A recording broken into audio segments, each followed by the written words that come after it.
ছয় জনগোষ্ঠীক ST দিয়াৰ কথাটো লৈ পেলাই আজি ট্ৰাইবেল সম্প্ৰদায়ৰ মানুহসকলে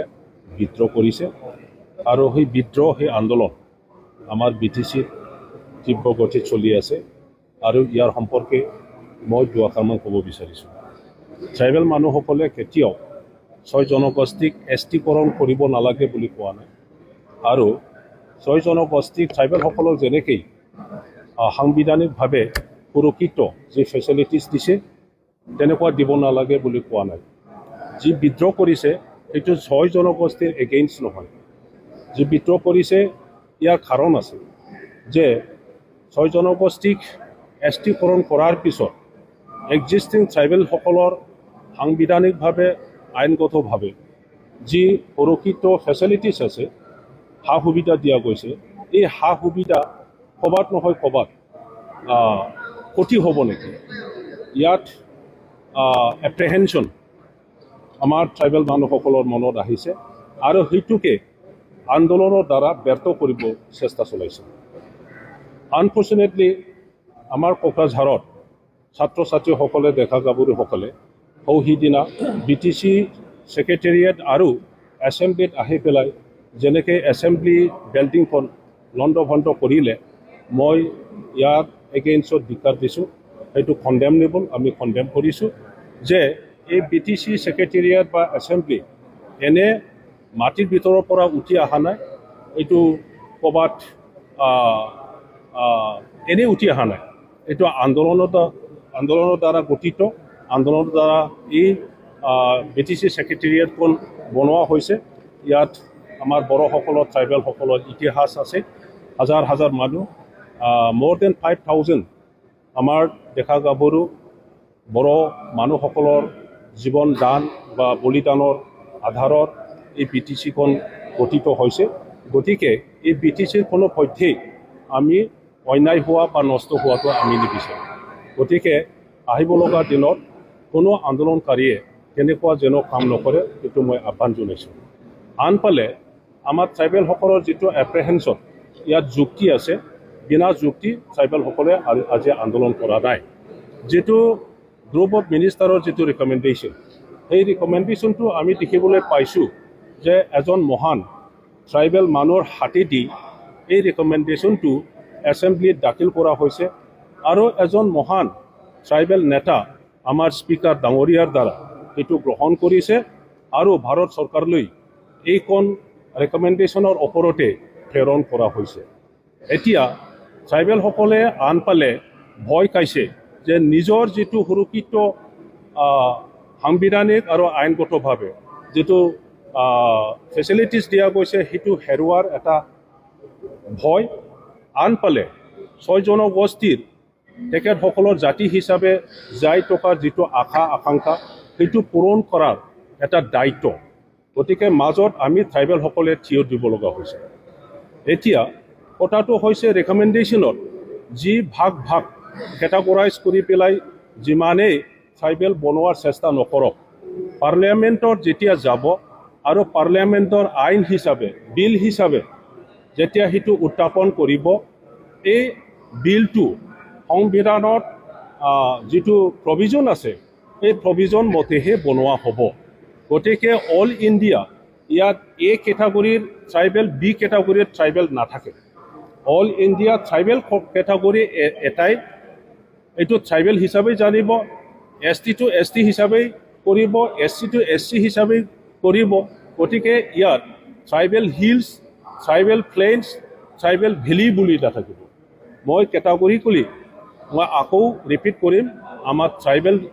জনগণৰ মানে নলেজৰ কাৰণে যে যিমানে আসাম চৰকাৰে বা গ্ৰুপ অফ মিনিষ্টাৰৰ যিটো ৰিকমেণ্ডেশ্যন, সেই ৰিকমেণ্ডেশ্যনটো লৈ পেলাই যিমানে চেষ্টা নকৰক,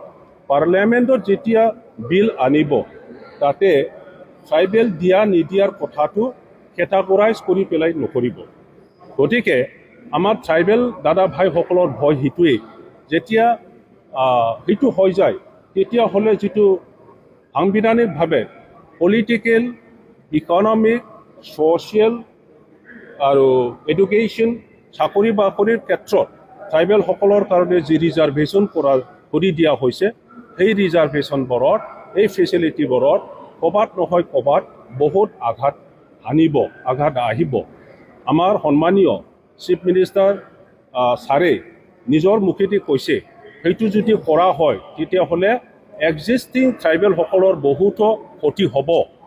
গতিকে ক্ষতি হ'ব সেইটো জনাৰ পিছতো যদি আকৌ একেটা কাম যদি কৰিবলৈ যায় তেতিয়াহ'লে সঁচাকৈ ট্ৰাইবেলসকলে এক্সিষ্টিং ট্ৰাইবেলসকলে আগন্তুক দিনবোৰত যাই টকাৰ ক্ষেত্ৰত বা নিজৰ ভাষা সাহিত্য সংস্কৃতি পৰম্পৰা ৰক্ষণাবেক্ষণৰ ক্ষেত্ৰত বহুতো কষ্ট পাব বা জাতি হিচাপে যাই থকাটো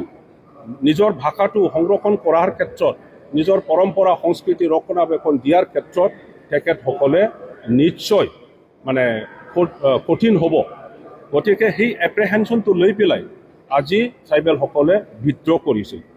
আৰু মই এটা কথা ক'ব বিচাৰিছোঁ এই সমস্যাটো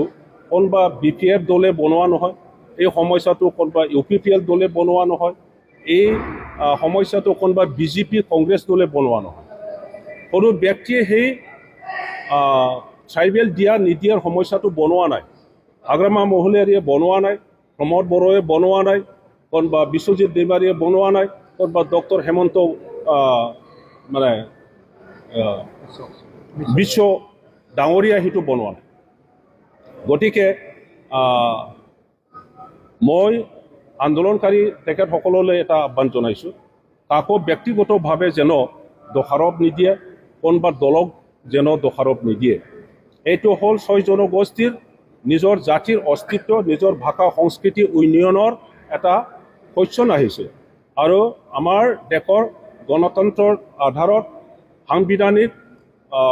মানে ৰক্ষণাবেক্ষণ পাবৰ কাৰণে তেখেতসকলৰ ভাষা সংস্কৃতি ৰক্ষণাবেক্ষণৰ কাৰণে তেখেতসকলে আন্দোলন কৰিছে আৰু সেইটো বিচাৰিছে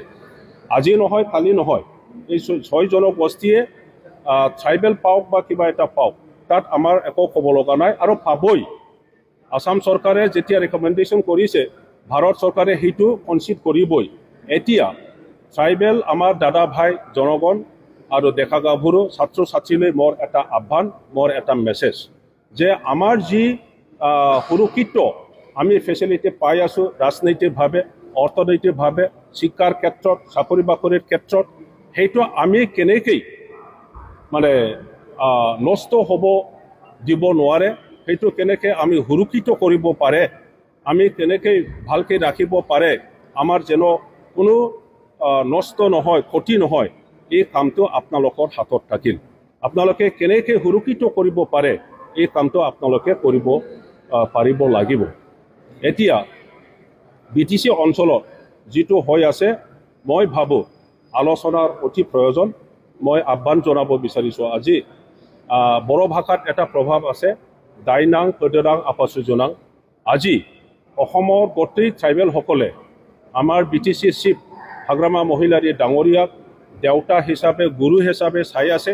তেখেতৰ ওপৰতে আমাৰ ট্ৰাইবেলৰ পলিটিক্স ট্ৰাইবেল জাতিৰ যাই থকাৰ বহুত কথা বহুত কাম ডিপেণ্ড কৰি আছে গতিকে সকলোৱে তেখেতৰ প্ৰতি চকু দি আছে আৰু কথাটো সঁচা ইয়াৰ কাৰণে মই আমাৰ